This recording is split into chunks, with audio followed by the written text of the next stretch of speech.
So far, we've uncovered 9 of the most effective persuasion techniques ever used. Fear, glittering generalities, bandwagon, poisoning the well, fire hose of falsehood, card stacking, emotional language, gish gallop, the common man.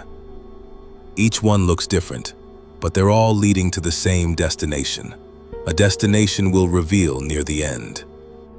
First, there are a few more techniques you absolutely need to recognize, because some of them have changed the course of history. Some ideas are too complicated to fit on a bumper sticker, so propaganda compresses them into 5 words, 3 words, sometimes just 1. Yes, we can. Make America great again. Take back control. Black Lives Matter. Defund the police. Build back better. I like Ike.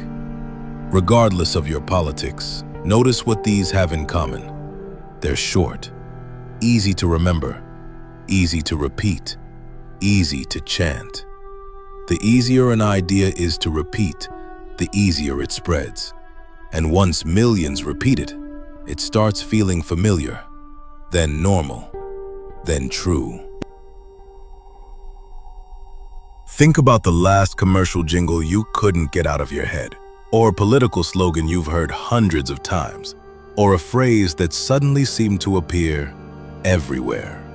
Television, radio, billboards, YouTube, TikTok, podcasts, social media. The same words, again and again and again. This technique is called ad nauseam, Latin for to the point of nausea. The principle is simple. Repeat an idea so often that it starts to feel true. Psychologists call this the illusory truth effect.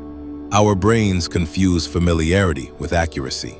A statement you've heard 50 times often feels more believable than one you've heard only once, even if both lack evidence. Advertising has relied on this for decades. So have political campaigns. So have activist groups. So have conspiracy movements. The medium changes.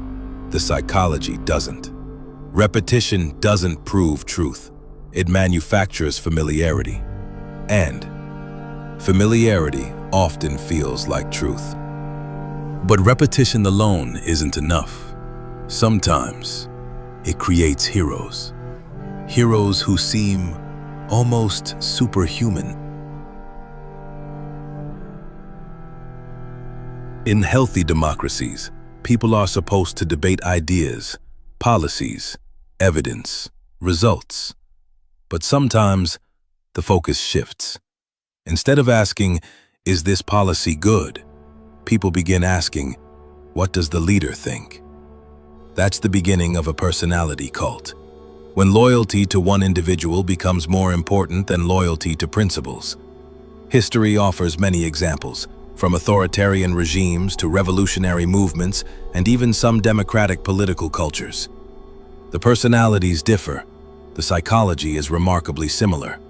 Supporters begin attributing extraordinary wisdom, extraordinary courage, sometimes even extraordinary morality to one person. Failures become someone else's fault. Successes become the leader's achievement. Criticism feels personal. Questioning becomes betrayal. This isn't limited to politics. It happens in business, celebrity culture, religious movements, even technology.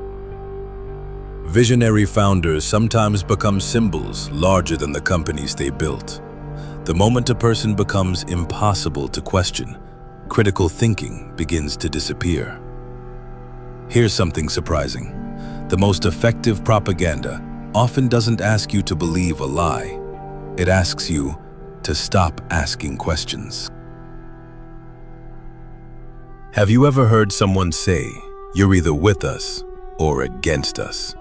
It sounds decisive, but reality is rarely that simple. This is called a false dilemma or false dichotomy, reducing a complicated issue to only 2 choices. History is full of nuance. Politics is full of trade-offs. Business decisions involve compromises, but propaganda removes the gray areas because 2 choices are easier to market than 20. Once people believe only 2 options exist, they stop searching for alternatives. Another subtle technique is called transfer. Instead of proving an idea is good, you associate it with something people already admire. Flags, national anthems, military uniforms, religious symbols. Children, scientists in white lab coats, patriotic music, luxury lifestyles. The positive feelings attached to those symbols are unconsciously transferred to the message itself. This is why advertisements often show products beside happy families, beautiful landscapes, or respected public figures. The emotional association becomes part of the product. Does this mean everything is propaganda? No, that would be another manipulation. The lesson isn't to distrust everything. The lesson is to slow down.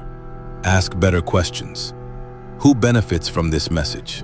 What's missing? What evidence would change my mind? Am I reacting emotionally or thinking critically? The strongest defense against propaganda isn't cynicism, it's curiosity. People who ask questions are harder to manipulate than people who only seek confirmation. And perhaps the most uncomfortable truth of all, every one of us, regardless of intelligence, education, or political beliefs, is susceptible. Because propaganda doesn't exploit ignorance, it exploits being human.